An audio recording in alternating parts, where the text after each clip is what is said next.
7 बजे सिर्फ DD news पर।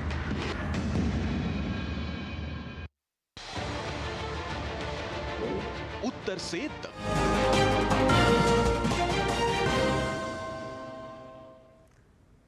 नमस्कार, आप देख रहे हैं डीडी न्यूज और आपके साथ मैं हूं शहला निगार। बुलेटिन की शुरुआत में सबसे पहले नजर इस वक्त की सुर्खियों पर। प्रधानमंत्री नरेंद्र मोदी और अमेरिकी उपराष्ट्रपति जेडी वेंस ने की द्विपक्षीय संबंधों की प्रगति की समीक्षा।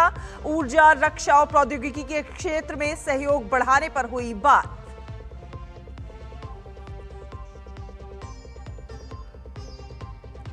सऊदी अरब की यात्रा से पहले प्रधानमंत्री नरेंद्र मोदी ने सऊदी अरब को बताया भारत का सबसे मूल्यवान साझेदार।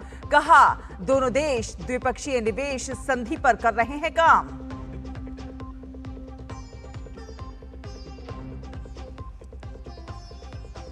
एक देश एक चुनाव पर संयुक्त संसदीय समिति की बैठक आज नई दिल्ली में। जाने माने कानून विशेषज्ञों के विचार सुनेगी समिति।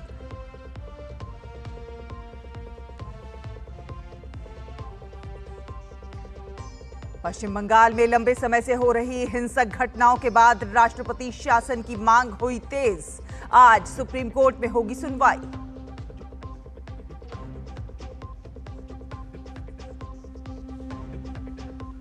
दुनिया भर को शांति का संदेश देने वाले पोप फ्रांसिस का हृदय गति रुकने से निधन। भारत में 3 दिन के राजकीय शोक का ऐलान।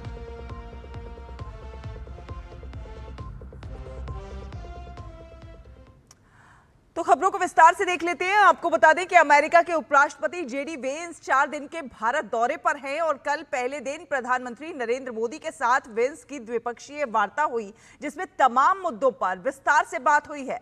दोनों नेताओं ने आपसी सहयोग के विभिन्न क्षेत्रों में प्रगति की समीक्षा की। उन्होंने दोनों देशों के लोगों के कल्याण पर केंद्रित पारस्परिक रूप से लाभकारी भारत अमेरिका द्विपक्षीय व्यापार समझौते के लिए वार्ता में महत्वपूर्ण प्रगति का स्वागत किया। साथ ही साथ ऊर्जा, रक्षा, प्रौद्योगिकी समेत अन्य क्षेत्रों में सहयोग बढ़ाने की दिशा में सहमति जताई। दोनों नेताओं ने आपसी हित के विभिन्न क्षेत्रीय और वैश्विक मुद्दों पर भी विचार विमर्श किया। साथ ही साथ संवाद और कूटनीति के सहारे आगे बढ़ने पर बल दिया। बातचीत के दौरान प्रधानमंत्री नरेंद्र मोदी ने अपने सफल अमेरिका दौरे को याद किया। प्रधानमंत्री ने राष्ट्रपति ट्रंप के लिए शुभकामनाएं भेजी और इसी वर्ष उनके भारत दौरे को लेकर अपनी उत्सुकता व्यक्त की।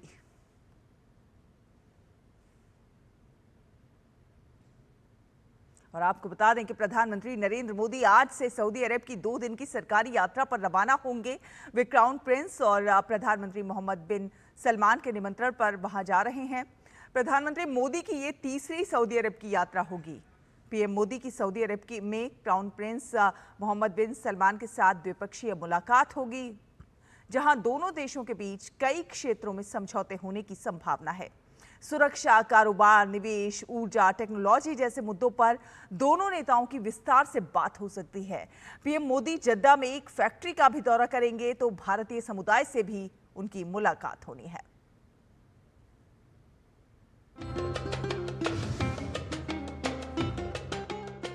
भारत सऊदी अरब का दूसरा सबसे बड़ा व्यापारिक साझेदार है।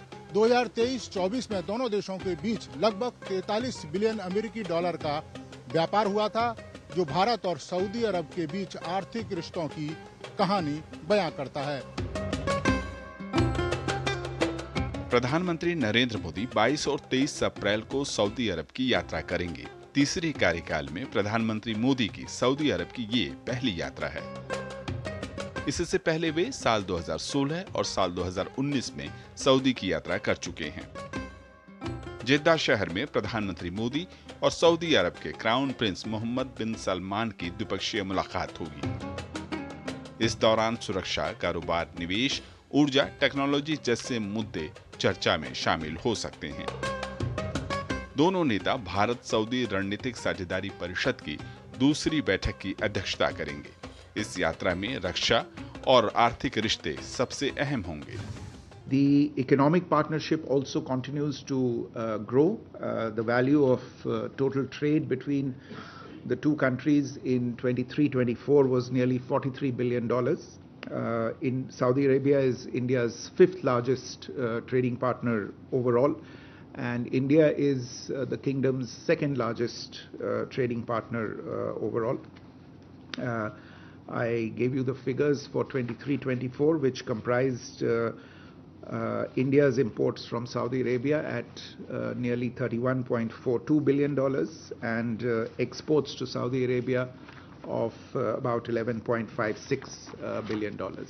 Apart from trade, investment also continues to do well, and there are investments across different sectors such as energy, steel, chemicals, food sector, telecommunications and startups. दोनों देशों के बीच संबंध रणनीतिक स्तर के हैं। साल 2023 में भारत की अध्यक्षता में हुए G20 शिखर सम्मेलन के दौरान पहली रणनीतिक साझेदारी समिति की बैठक हुई थी, जिसमें क्राउन प्रिंस और सऊदी के प्रधानमंत्री मोहम्मद बिन सलमान ने सह अध्यक्षता की थी। प्रधानमंत्री की हो रही इस यात्रा के दौरान उम्मीद जताई जा रही है कि रक्षा उद्योग के क्षेत्र में महत्वपूर्ण पहल हो सकती है।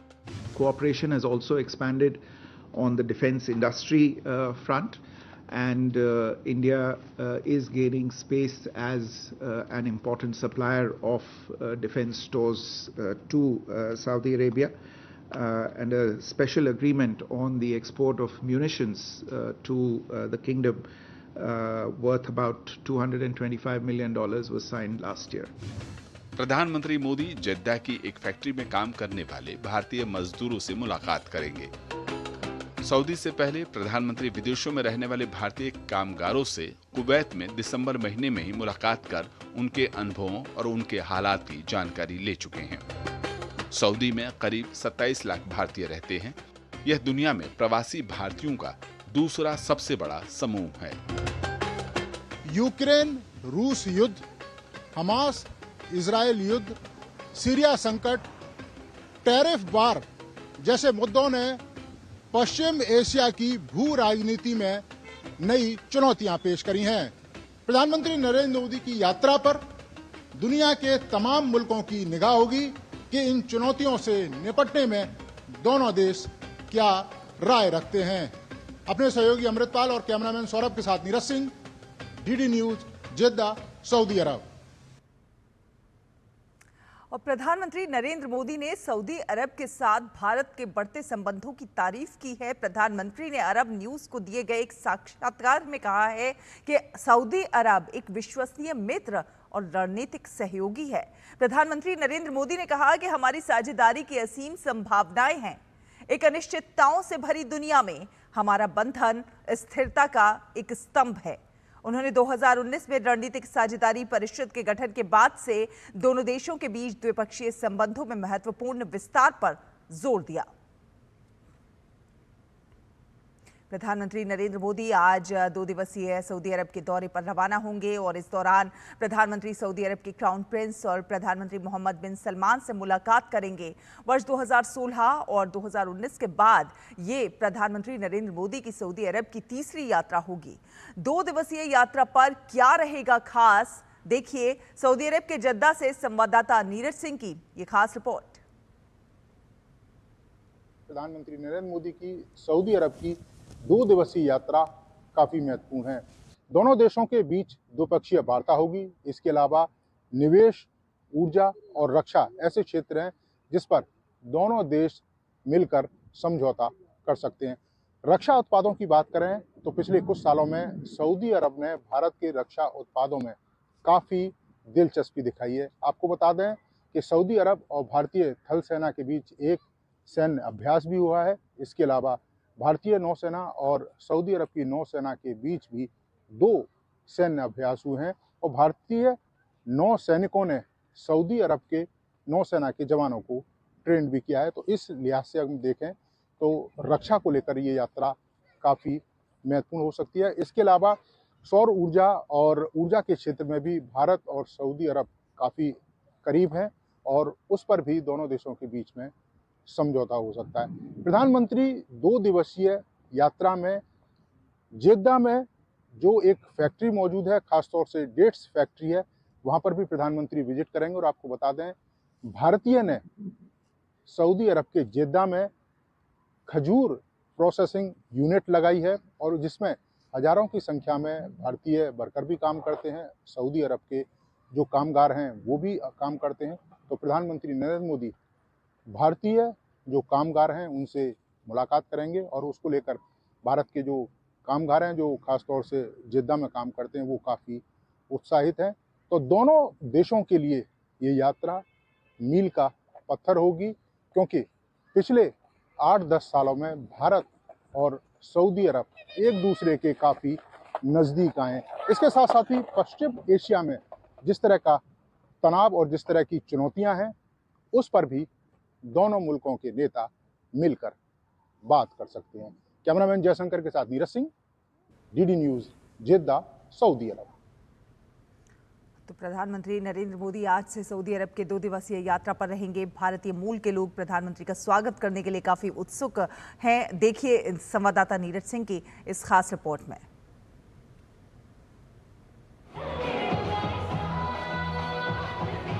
प्रधानमंत्री नरेंद्र मोदी सऊदी अरब की यात्रा पर पहुंच रहे हैं, जेद्दा पहुंचेंगे और जेद्दा में प्रधानमंत्री का स्वागत करने के लिए आप देखें कि जो लोग हैं वो यहाँ पहुँचे हैं और ये छात्राएं हैं प्रधानमंत्री के स्वागत के लिए लगातार प्रैक्टिस भी कर रही हैं। बेहतरीन गाने और डांस इन्होंने तैयार किया है। प्रधानमंत्री यहाँ पर आ रहे हैं और आप उनके सामने डांस करेंगे, तो अभी कैसा लग रहा है आप लोगों को? मतलब पीएम के सामने आप लोग डांस करेंगे। हमें बहुत खुशी है कि हम पीएम मोदी के सामने, इतनी बड़ी अपॉर्चुनिटी है हमारे लिए कि हम परफॉर्म करने जा रहे हैं। हम लोग इस बात के लिए बहुत खुश हैं और हमने इतनी मेहनत की है। हम चाहते हैं कि हमारी मेहनत रंग लाए। अच्छा, दूसरा किस किस तरह के डांस की आप लोगों ने प्रैक्टिस किया? कितने डांस आपने प्रैक्टिस? बहुत तरह के डांस कर सकते हैं। फिल वक्त मोदी जी को दिखाने के लिए हमने डांडिया प्रिपेयर किया है, वो हम लोग अच्छे से करेंगे उनके सामने।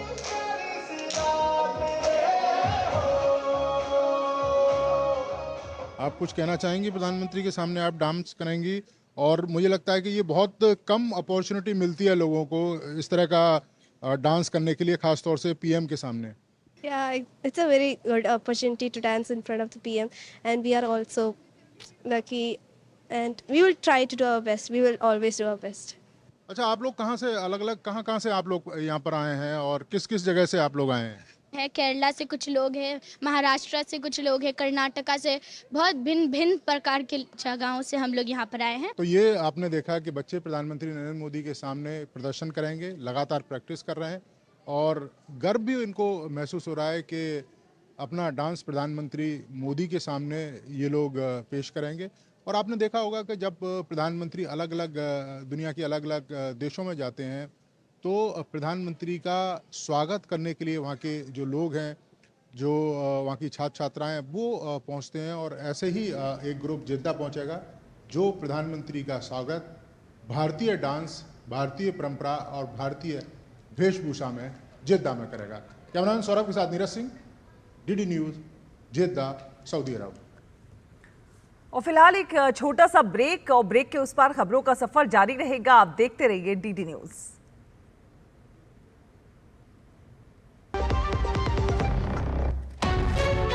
विभाग अनेक, कंप्लेंट बॉक्स 1। किसी भी सरकारी दफ्तर, विभाग या बैंक से जुड़ी शिकायत के लिए pgportal.gov.in पर जाएं, रजिस्टर करें, संबंधित विभाग चुनें, शिकायत दर्ज करें और ट्रैकिंग आईडी नोट करें। एसएमएस या ईमेल पर एक्नॉलेजमेंट पाएं और शिकायत का जवाब सीधे मंत्रालय से प्राप्त करें। अब तक 1 करोड़ 12 लाख से अधिक भारतीयों ने भरोसा जताया। सीपी ग्राम्स, आपकी हर शिकायत का हल। अभी शिकायत दर्ज करें pgportal.gov.in।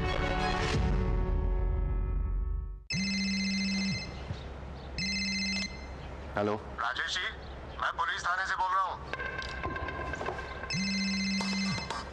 फिर से? आप डिजिटल अरेस्ट में हो, दूसरे कमरे में जाइए, अकेले। आपके पार्सल में ड्रग्स मिले हैं, लंबे जाएंगे। 10 लाख दीजिए, बच जाएंगे। सर इतने कहाँ से? एक लिंक भेजा है, अभी प्रोसेसिंग के लिए 2 लाख भेजिए, बाकी बाद में। 2 लाख? क्या हुआ पापा? बेटा ये कह रहे हैं कि मेरे पार्सल में से ड्रग्स मिले हैं। अरे काट दिया। पैनिक मत कीजिए पापा, डिजिटल अरेस्ट जैसा कुछ नहीं होता है, ये सब फ्रॉड है। फ्रॉड?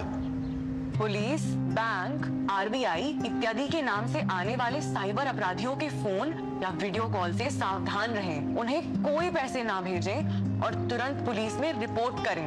अगर समझदारी नहीं दिखाओगे तो पैसे गवाओगे। आरबीआई कहता है, जानकार बनिए, सतर्क रहिए। ब्रेक के बाद स्वागत है आपका। आप देख रहे हैं डीडी न्यूज। आपको बता दें, एक राष्ट्र एक चुनाव पर संयुक्त संसदीय समिति की आज बैठक होनी है। बैठक के पहले सत्र में सुप्रीम कोर्ट के पूर्व न्यायाधीश न्यायमूर्ति हेमंत गुप्ता के साथ बातचीत होगी और इसके बाद जम्मू कश्मीर हाई कोर्ट के पूर्व मुख्य न्यायाधीश न्यायमूर्ति SN झा के साथ एक सत्र होगा। अगले सत्र में सुप्रीम कोर्ट के पूर्व न्यायाधीश और भारत के 21वें विधि आयोग के अध्यक्ष न्यायमूर्ति VS चौहान शामिल होंगे। अंतिम सत्र राज्यसभा सदस्य और वरिष्ठ अधिवक्ता डॉक्टर अभिषेक मनु सिंघवी के साथ होगा। और अब अगली खबर का रुख करते हैं। पश्चिम बंगाल में हिंसा की हालिया घटनाओं और लंबे समय से हो रही राजनीतिक हत्याओं के मद्देनजर राष्ट्रपति शासन लगाने की मांग पर आज सुप्रीम कोर्ट में सुनवाई होनी है।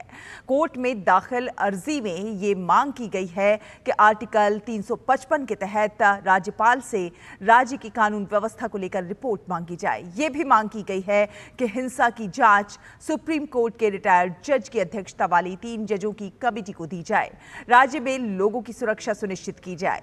महत्वपूर्ण बात यह है कि अगर आर्टिकल 355 के तहत इस तरह की रिपोर्ट में राज्यपाल किसी राज्य में संवैधानिक व्यवस्था के चरमरा जाने की रिपोर्ट देते हैं तो ये अपने आप में राज्य में आर्टिकल 356 के तहत राष्ट्रपति शासन लगाने का आधार बनता है।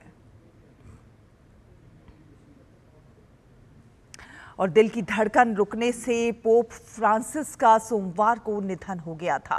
वेटिकन की ओर से सार्वजनिक किए गए दस्तावेज में कहा गया है कि आखिरी सांस लेने से पहले पोप कोमा में चले गए थे। उनके निधन पर प्रधानमंत्री नरेंद्र मोदी ने दुख जताया है। भारत सरकार ने देश में 3 दिन के राजकीय शोक की घोषणा की है। गृह मंत्रालय के अनुसार राजकीय शोक का पहला चरण 2 दिन का है, जो आज और कल लागू होगा। तीसरा दिन पोप फ्रांसिस के अंतिम संस्कार के दिन मनाया जाएगा। इस दौरान पूरे भारत में उन सभी इमारतों पर राष्ट्रीय ध्वज आधा झुका रहेगा जहां इसे नियमित रूप से फहराया जाता है। साथ ही साथ इस अवधि में कोई भी आधिकारिक मनोरंजन कार्यक्रम आयोजित नहीं होगा।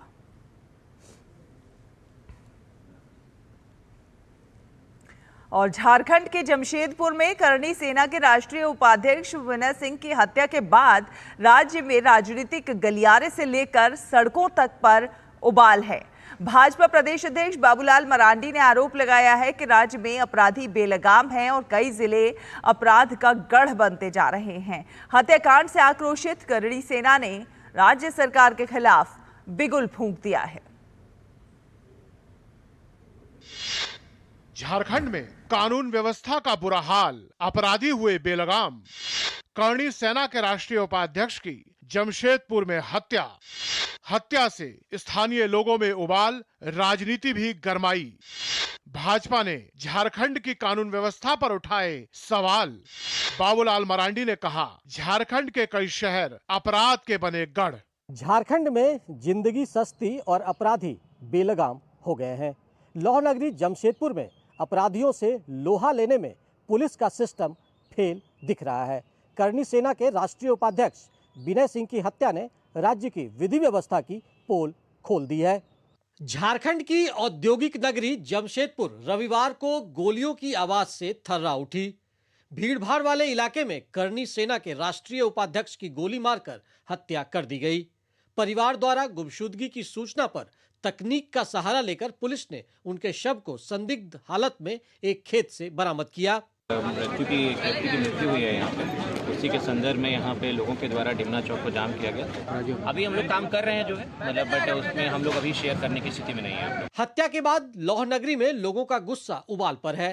करणी सेना के कार्यकर्ताओं और स्थानीय लोगों ने हत्याकांड के विरोध में NH-33 को काफी देर तक जाम रखा और दोषियों की गिरफ्तारी की मांग की। कि पुलिस प्रशासन अपराधियों पे लगाम छोड़ करके हेलमेट चेकिंग और गाड़ी सीट बेल्ट पे ही परेशान है, जिसका ये परिणाम है। करणी सेना ने इस हत्याकांड के विरोध में राज्य सरकार के खिलाफ बिगुल फूंक दिया है। करनी सेना के नेता प्रवीण सिंह ने आरोप लगाया कि झारखंड में कानून व्यवस्था ध्वस्त हो चुकी है और कोई सुरक्षित नहीं है। झारखंड सरकार से पूछना चाहता हूं कि आखिर रांची जैसे राजधानी में कभी अनिल टाइगर जैसे व्यक्ति की हत्या की जाती है, कभी जमशेदपुर जैसे शहर में विनय कुमार की हत्या कर दी जा रही है। आए दिन अपराधी बेलगाम होकर के घूम रहे हैं यहाँ पर, इस पर कोई अंकुश नहीं लगा पा रही है ये झारखंड सरकार। राजनीति भी इस हत्याकांड से गर्मा गई है। भाजपा के प्रदेश अध्यक्ष बाबूलाल मरांडी ने आरोप लगाया है कि पुलिस प्रशासन की शिथिलता की वजह से राज्य के कई जिले अपराध के गढ़ बनते जा रहे हैं। उन्होंने करनी सेना के राष्ट्रीय उपाध्यक्ष विनय सिंह की हत्या पर संवेदना व्यक्त करते हुए कहा कि लौह नगरी जमशेदपुर में भी अपराधी बेलगाम हो चुके हैं और बेखौफ होकर इस तरह की घटनाओं को अंजाम दे रहे हैं। श्री मरांडी ने कहा कि राजधानी रांची में भी कानून व्यवस्था बद से बदतर होती जा रही है। भाजपा प्रदेश अध्यक्ष ने पुलिस प्रशासन की कार्यशैली पर निशाना साधा और दोषियों को जल्द गिरफ्तार करने की मांग की।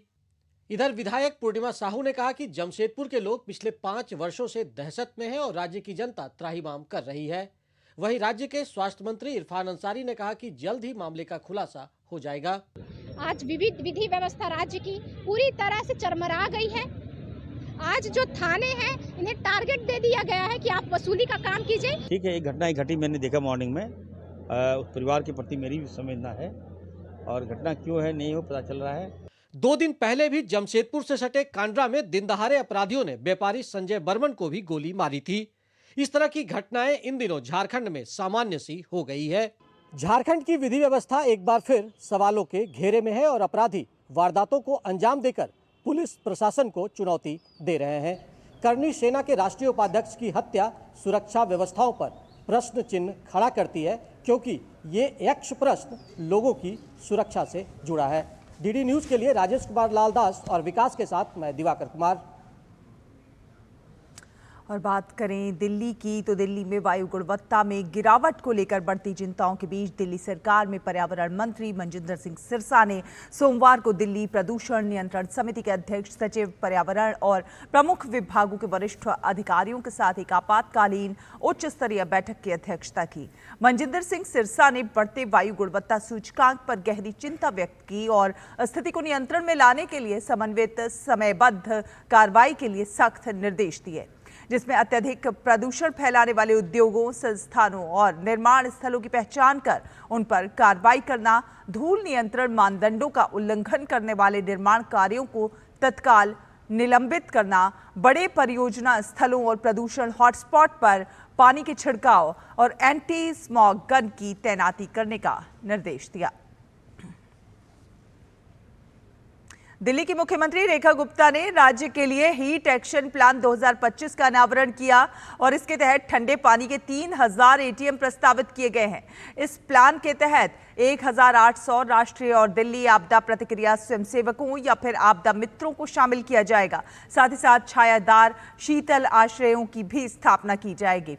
दिल्ली सरकार के स्कूलों और कार्यालय भवनों की चारदीवारी के पास 3-4 हजार बड़ी जल आरओ इकाइयां खोलने की भी बात कही गई है। पीडब्ल्यूडी सड़कों पर, बस स्टॉप और यातायात चौराहों के पास जनता के लिए 3000 जल एटीएम स्थापित किए जाएंगे। इसमें 1000 सार्वजनिक सड़कों पर, 1000 सरकारी भवनों में और 1000 ग्रामीण क्षेत्रों में होंगे। हीट एक्शन प्लान बहुत अहमियत रखता है, दिल्ली के लोगों की जान के लिए भी बहुत ज़रूरी है। इसके लिए हमारी माननीय मुख्यमंत्री जी ने जो आपको जानकारी दी, उसके चलते बहुत बड़ा अगला प्लान रखा गया है, चाहे वो पीने के पानी से लेकर हो, चाहे वो बच्चों के स्कूली टाइमिंग से लेकर हो, स्कूल की वेकेशंस को लेकर, इन सब चीज़ों को ध्यान में रखते हुए एक कंप्लीट प्लान बनाया गया है और हमें यकीन है कि ये एक हमारा कामयाब प्लान होगा और दिल्ली के लोगों को इससे चलते हम गर्मी से, हीट से ये राहत दिला पाएंगे। और हीट स्ट्रोक इस वक्त का बहुत बड़ा खतरा रहता है, उसके लिए भी हमने इसके बीच में आपको सारी जानकारी दी है, वो भी एक हमने इसको कंसिडर किया है। इन सब चीज़ों से राहत जरूर मिलेगी। तो इसी के साथ इस बुलेटिन में फिलहाल इतना ही। डीडी न्यूज़ पर खबरों का सफर लगातार जारी रहेगा। आगे आप देखेंगे नया सवेरा। अभी दीजिए अनुमति। नमस्कार।